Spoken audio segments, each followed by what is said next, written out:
We are reading one book from every category of the Goodreads Choice Awards to get a sampling of the so-called best books of the year. This video is technically part 2. I already reacted to all of the nominees and built my TBR from picking challenges out of a jar. It was a lot of fun. I will have it linked in the description in case you want to check that out. But we had a lot of books to read, so let's get started.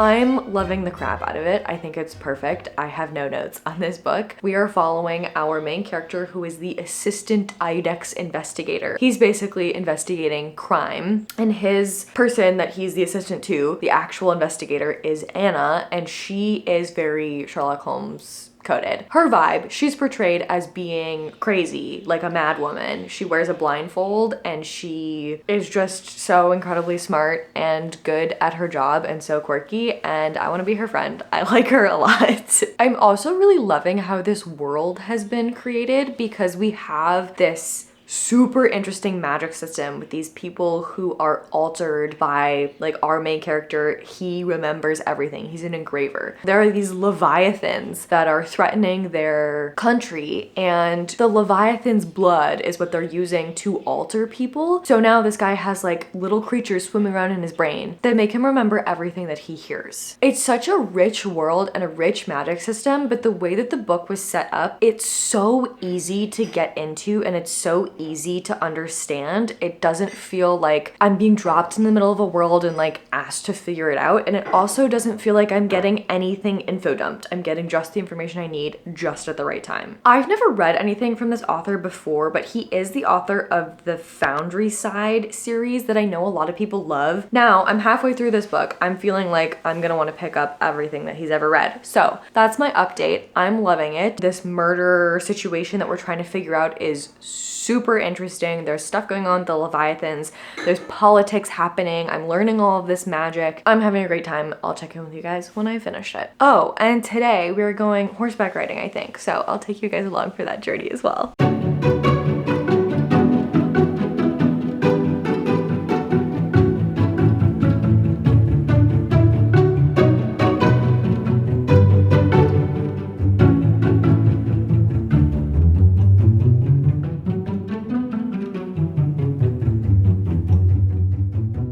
Friends, I have updates for you. Update number 1, we went horseback riding. It was incredible. I, at my core, am a horse girl, and that was one of the best times I've ever had in my entire life. It was just Dan and I and our guide, who was 14 years old. His name was Alfredo, and he let us canter along the beach, and it was so much fun. I also finished reading The Tainted Cup and I loved it. I'm giving it 5 stars. This video is off to a fantastic start. I will say I am really shocked that this is in the fantasy category and not in the mystery thriller category, because it is a murder mystery. And although it is set in a very rich, very well fleshed out fantasy world, at its core, it is a murder mystery. I would absolutely love if this became a series, and the acknowledgements seem to think that the author was open to doing that, and the way that it ended, I think they could make this into a series. I would eat every single one of those up. Every single aspect of this book was so well thought out and so meticulously planned. Like, even the deaths, the way that they happened were so interesting. We've all seen a lot of murder mystery movies, TV, books. There's so many different ways that we've seen people get murdered, and this was a first for me. It was just so interesting. And I loved the way that everything escalated, and I was consistently shocked and confused, and it had that really nostalgic Sherlock Holmes vibe to it. I thought it was perfect. I'm just so shocked at how thoroughly this checked all of my boxes, because usually when I find a book that is this entertaining, I go, oh, well, it's not the best written thing, but that's fine because I was entertained. And I think the writing was actually really, really good in this one. So I'm just so excited to have found a new author that I want to read everything that he's ever written. So fantasy category completed, even though it was more murder mystery than it was fantasy. I had a fantastic time. Thank you to Dan for picking that book for me.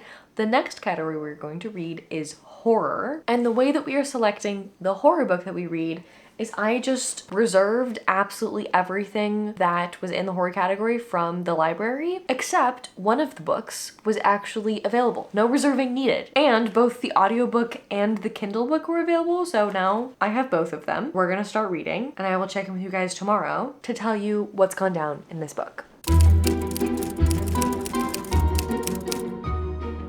Okay, Murder Road updates. This is getting speculative in a way that I am very much enjoying. So we are following some newlyweds. They are on their way to their honeymoon, but on their way there, they get lost. They find this girl on the side of the road. She's stabbed. She needs help. They try to take her to a hospital. They end up getting wrapped up in this investigation around what happened to her. The cops think that they did it. And then when they try to leave town, they cannot, and things get a little supernatural. I'm enjoying this more than I thought I would. I don't think the writing is fantastic. I've definitely read the word fussy way more times than I would like to, but the overall story I am intrigued about. I'm interested to see what's going on. I have some guesses as to what is happening. So I need to go to work. I will let you guys know when I have finished it. Another day, another book finished. I'm gonna give Murder Road like a 3.25. That's what I'm feeling. I thought it was mostly fine. I rolled my eyes at it a couple of times, but I was always wanting to find out what was gonna happen next. I didn't really love the way that it ended. I don't really love horror that ends in like a really mushy way, and this did end in a really mushy way, so not really my brand of horror. Definitely not something that I ever would have chosen for myself from the horror category, and I don't really think that I'll be jumping to read anything from this author in the future. If there's something that looks interesting, I would pick it up, but definitely not gonna be putting things on like my most anticipated books of the year. I would say things I liked. It was super fast paced. I was always interested in finding out what was going to happen next. We had quite a nice little cast of characters that we got to know. I would actually maybe even class this as like a cozier horror because it felt very altruistic and lighthearted the whole way through, even though there was horror happening. So if you've been looking for cozier horror, this might be up your alley, but it was a little bit too cheesy. The writing wasn't something that I really vibed with. So we have now completed 2 books. We have many more to read. The next one I'll be reading is the science fiction category. We're reading Yours for the Taking. I started reading this morning on audiobook. I'm about 13% of the way through it, and we've met kind of our whole cast of characters now. We have Ava and her girlfriend. We have this businesswoman who's like corporatized feminism, and then we have her assistant. The backdrop for all of this is that we are deep into a climate crisis, and there are also a lot of like gender politics going on, and I think it'll just be really interesting to read, especially in our current political climate, the science fiction that's coming out of that is so concerned with gender and with climate change. As far as the book itself, I don't really have any thoughts at this point, so I'm going to read this as much as I can throughout the day today, and I will check in with y'all when we have an update. I have finished reading another book. Yours for the Taking has been completed, and I have lots of thoughts about this. It is really, really interesting, and I kind of see why it has low ratings, because I think although the idea was really compelling and really interesting, I don't know if the execution of it did everything that it was trying to do. As I was reading, I did get this moment where I felt like I was reading an Emily St. John Mandel book, because it's science fiction. We're following all of these different people who seem to be in these different groups of people, and then their paths start to cross in some ways. I thought that was well done. I enjoyed that aspect of it. Looking at reviews of this, it seems like a lot of people think that this was a little bit too YA, a little bit too new adult fiction for them, and I would kind of agree with that. We are following a lot of younger characters, and even our older characters seem to be stuck in these teenage ways of dealing with things. I do think that it was very, very interesting to watch different groups of people react to an apocalypse and react to the ways that we were trying to fix things. So we have the insides, which are like like a whole city that's now encased in glass for people to be safe in there. And there's something that's happened with this one inside. Someone has done an experiment without telling people. And I thought it was very interesting the way that that went. This book is very concerned with gender and gender roles, and I think it is very interesting in our current political climate. I feel like men and women are being very much pitted against each other, and I did like the take that this book had where it took lean into the extreme, and it was basically making this statement of when we mistake feminism for women getting power over men, things go bad, while remaining a very inclusive, at least gender-wise, book. I also really enjoyed seeing how this experiment, how this inside affected different people. For a lot of the people who grew up in this apocalypse, and in the book they're supposed to be Gen Z, so my generation, living through the apocalypse and experiencing all the stress, then living in a utopia where there is no longer any stress, although there are things going on behind the scenes. Obviously, it's not actually a utopia. They really thrived in that environment because they were able to finally feel safe and feel at peace and feel like someone else was taking care of them. Whereas these kids who grew up in this environment developed a lot of anxiety disorders because they had no way to prove to themselves that they were capable of taking care of themselves, because they were never challenged enough and they weren't given opportunity to fail safely. And I just thought that was a really interesting take. So here's what I'll say about this book. I really am glad that I read it, even though I don't think I'm giving it above a 3-star. I think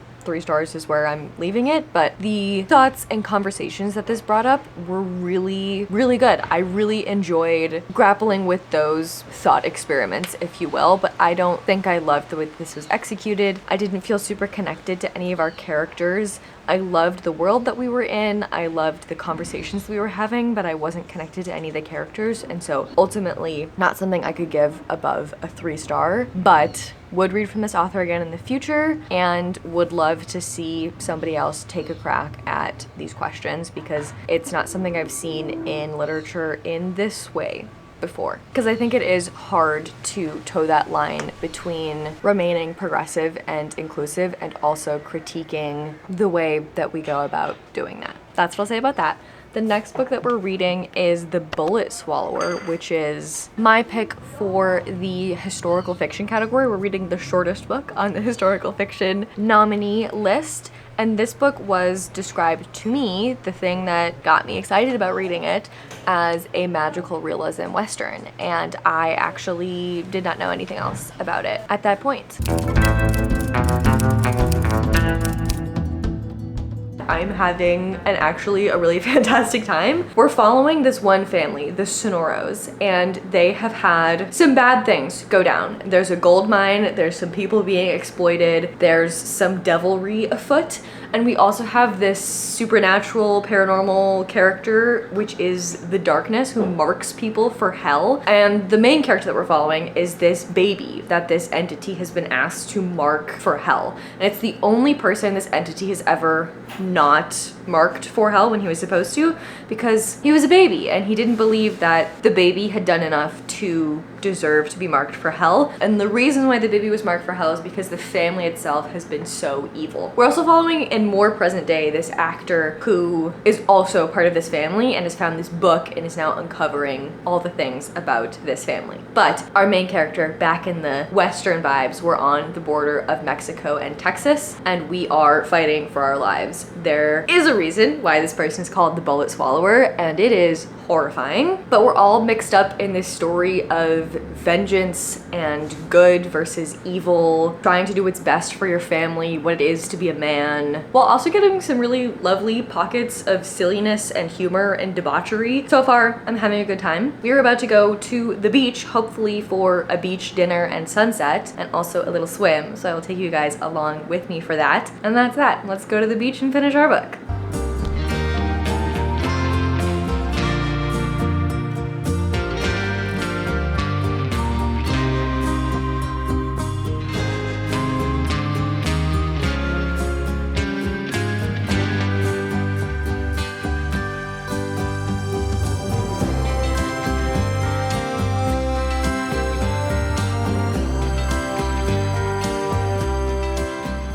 Okay, I finished The Bullet Swallower last night on a very bumpy car ride to and from the turtle nesting, which was amazing. The stars were incredible. I loved seeing the turtles, and we were going to see baby turtles and mommy turtles, and we only saw baby turtles, no mommy turtles. But I actually kind of loved just looking at the stars just as much as looking at the turtles. So I had a really, really fantastic time. And The Bullet Swallower, I also highly recommend. I think I'm going to give it 4 stars. It's not quite 5 stars, but I'm gonna widely recommend this to so many people in my life. I feel like I'm not a very big historical fiction girly, but for all of the people in my life who are, I think this is amazing. I actually think that Dan would really love this one, so definitely gonna recommend it to him when he's ready for another book. I really don't have much more to say than what I already told you about this, but I think it wrapped up in a really lovely way. And it really towed that line between leaving you with an ending that felt satisfying and felt like character growth had happened and like we had accomplished something in the book, but it didn't lean too far over that and get mushy, which I don't like in a book.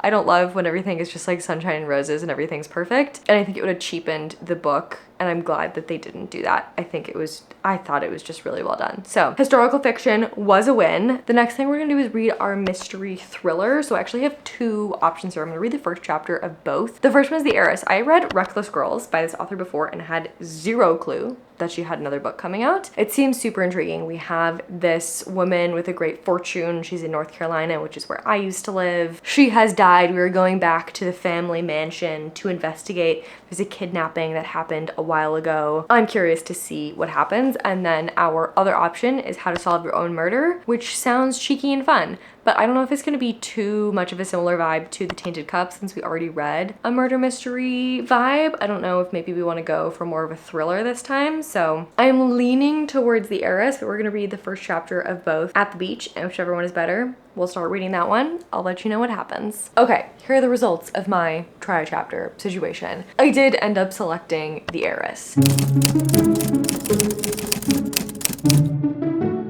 I was so hooked after reading the first chapter of this that I continued reading like 3 chapters before I could stop myself and make myself read the other book. And How to Solve Your Own Murder just really didn't hook me the way that The Heiress did. I think the reason why it didn't work for me is maybe because I have read another murder mystery so recently, but maybe also just because I think it was just feeling a little bit cheesy, a little bit too cozy for what I'm in the mood for right now. I have so many books that I'm reading in this video, and I think I really, at this point, just needed a fast-paced thriller instead of a mystery. So we are reading The Heiress. I am hooked so incredibly thoroughly. I am currently just under halfway through this, and I just don't want to stop reading it. So hopefully I can get through this all today, because we definitely need to be reading about a book a day if I'm gonna finish this video on time. I love a well-paced thriller, and I think this is paced extremely well. I also really love a thriller that's told from a lot of different perspectives, and we also have a bit of a multimedia aspect to this. There are like newspaper clippings in here and articles written about this very wealthy family. We're also getting letters from Ruby, who is the heiress, the one who has died and left all her money to one of our main characters, Cam. We get his perspective, and we also get his wife's perspective, and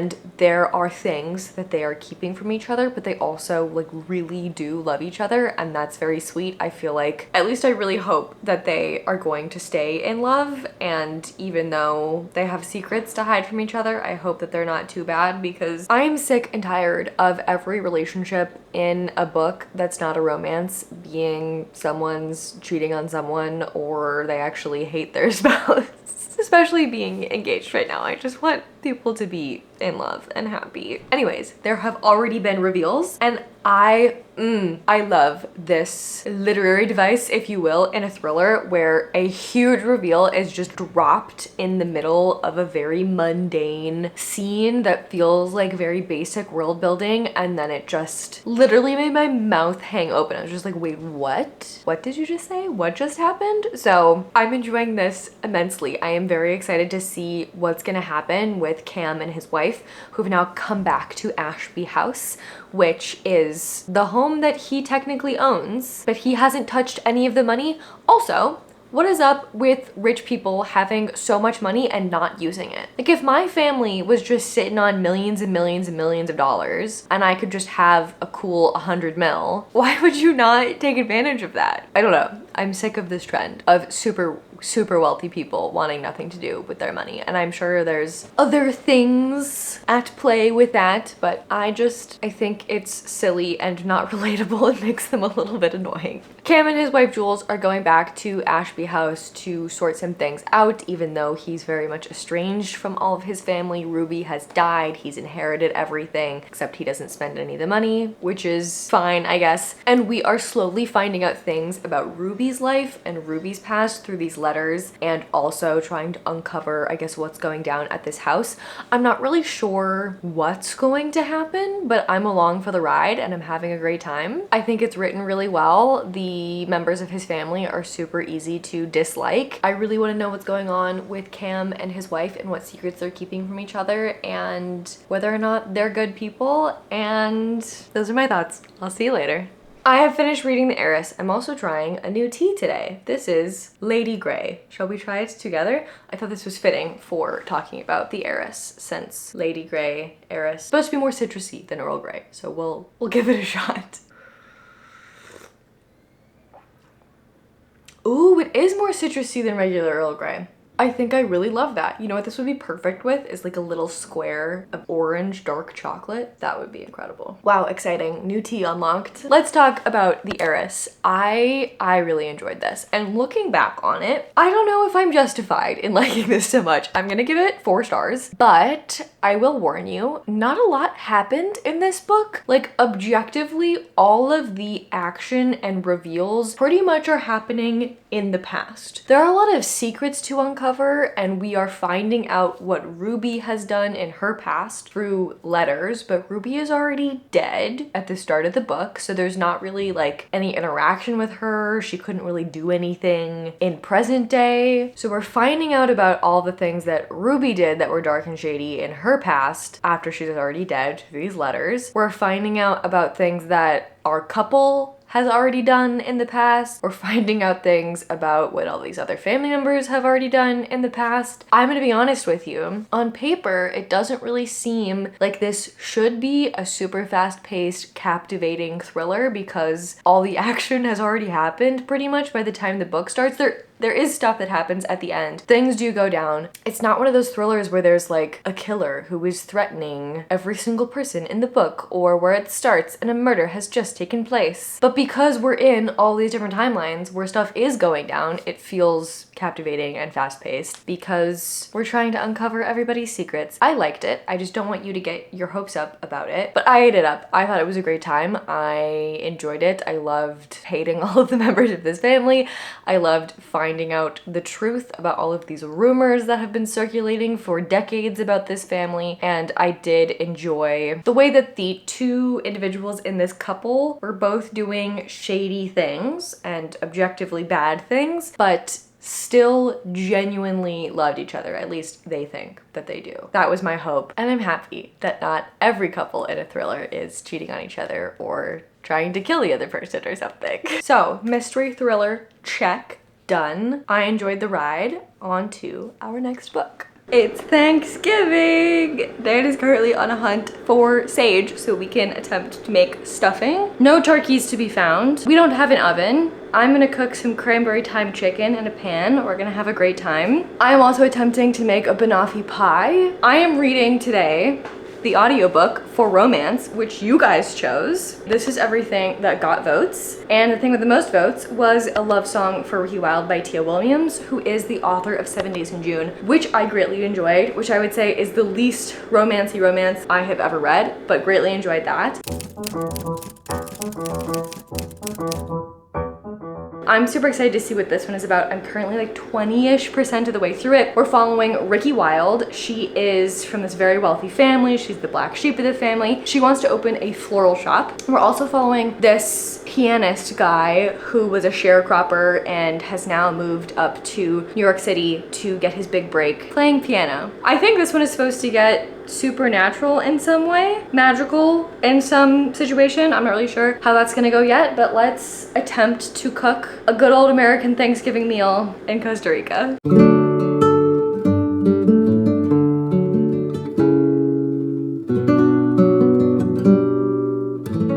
Hello, Thanksgiving has been had. Never in my life have I had to fight so hard to cook a meal. As soon as we got back from grocery shopping, which was just so difficult to find everything, we're like in the grocery store, Google translating spice names, trying to figure out how to ask people if they have stuffing mix, which obviously they didn't. We had just a wild time. And then as soon as I got home, the power went out, which was great because honestly, the stuffing is really the problem. Already we're trying to make a Thanksgiving meal in a different country with no oven, but then we couldn't find sage, we couldn't get stuffing mix, and the power was out. So I like told Dan to buy the stalest bread he could find at the store, and I like cut it up into cubes, and we have a toaster oven, but of course the power was out, so I couldn't use it. I'm dying of heat because it's so hot in here because I have 4 gas burners that are on. Thank goodness we have a gas stove, otherwise I wouldn't be able to cook anything, but oh my goodness, it was a feat. Also, I tried to make banoffee pie. Here is my banoffee pie. I couldn't make actual pie crust because no oven. So I was like, okay, great. We can do a graham cracker crust. No graham crackers. I've made this with digestive biscuits before. Don't have those either, but I found some little cookies and I made a cookie crust and it turned out okay. But then it came time for the whipped cream. I cannot find heavy cream anywhere in this country, and I can't make whipped cream without heavy cream. Also, we don't have a whisk. First we bought some, it looked like it was heavy cream. It had cream and strawberries on top. It said for cooking and drinking. And I said, perfect, it's heavy cream. Was not heavy cream.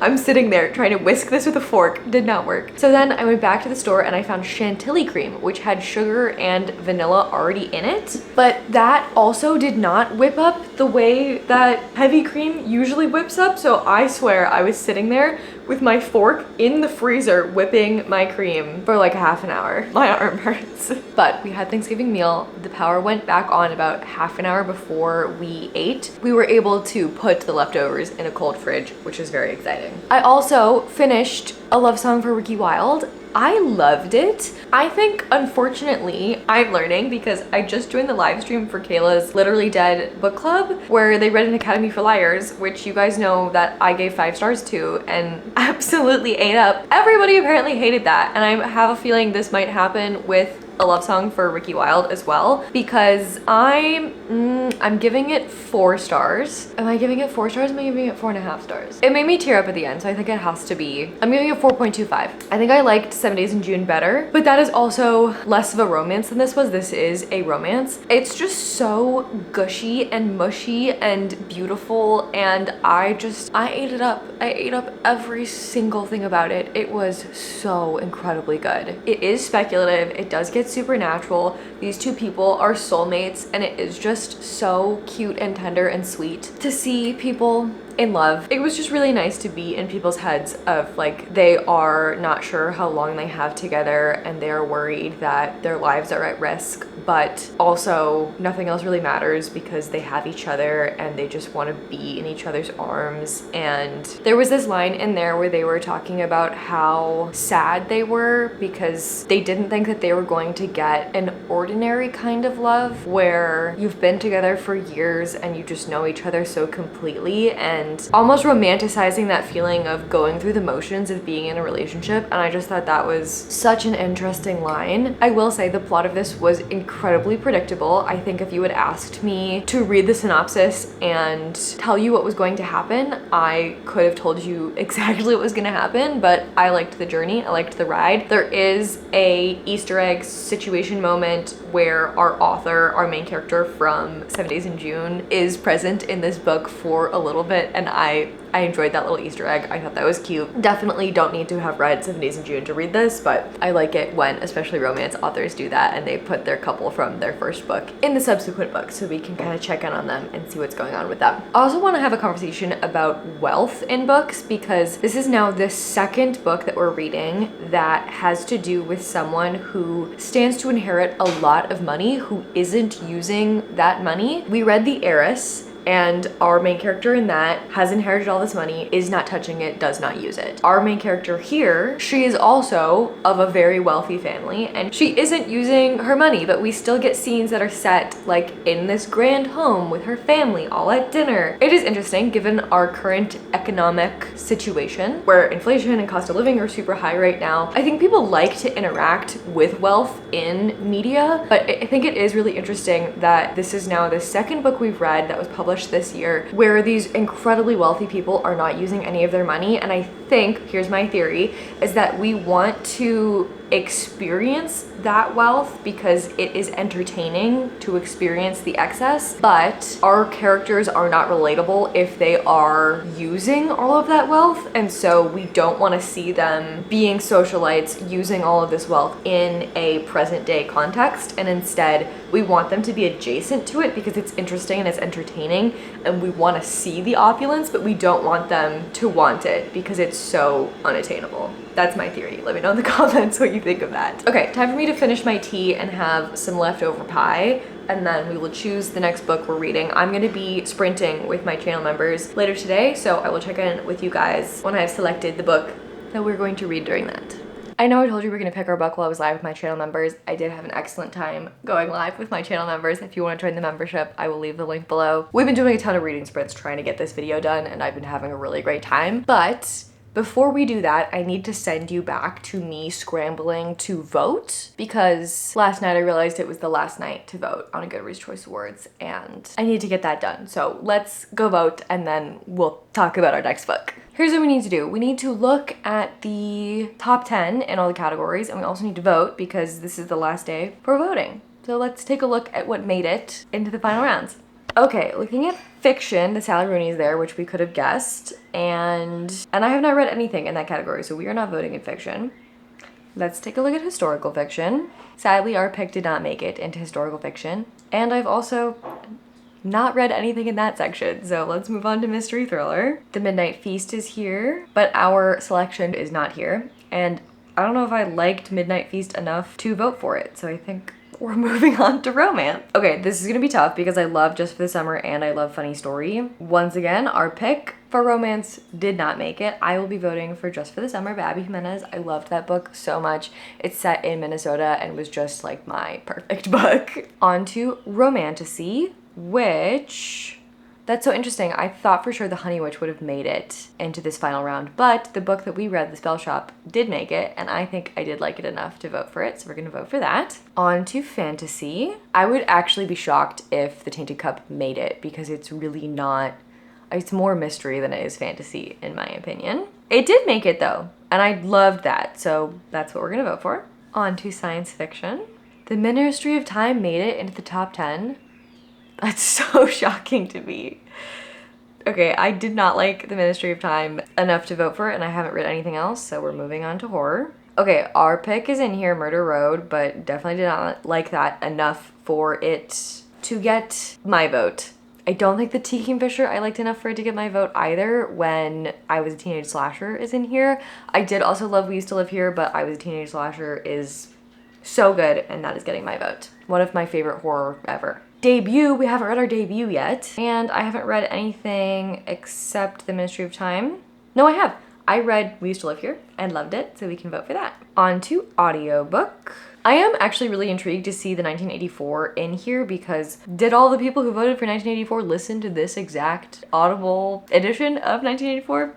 I don't know, but I did listen to the audiobook of Funny Story and I loved it, so that's what I'll be voting for. Skipping over young adult fantasy and fiction, let's move on to nonfiction, which I don't believe I will have read any of these yet. Not voting in nonfiction, not voting in memoir either, and not voting in history or biography. So I think that is everything that we need to vote for. Here are all the books that I voted for. And as you can see, the sun is rapidly going down, so I will see you all tomorrow. Welcome back. Let me know in the comments, did you guys vote in the Goodreads Choice Awards this year? If you did vote, what did you vote for? What are your thoughts on the Goodreads Choice Awards overall? I think we also need to have a little heart-to-heart here. At this point, we have read 6 books. This video is over half an hour long. We still have 7 books to read in this video. So for those reasons, as well as my own sanity and quality of life, this is where this video is going to end, and we're going to do a part 2 next week, which will include me live reacting to all of the winners of the Goodreads Choice Awards, as well as reading the 7 categories that we have left to read. So thank you so much for being here. I really appreciate you watching. I hope to see you next week for the final installment of our Goodreads Choice Awards series. If you're not already subscribed, you want to make sure you don't miss it, make sure you subscribe. If you like this video, give it a like. I would love to chat with you in the comments. And if you're interested in hanging out with us on reading sprints, joining our book club, and all sorts of other fun shenanigans, I would love for you to join my channel membership, The Archive. And there should be a join button right next to my name. And with that, I will see you next week. A stray dog is gonna pick the debut novel I'm gonna read. Dan and I are gonna go horse riding and waterfall. It's gonna be a good time. I love you all. I'll see you then. Bye.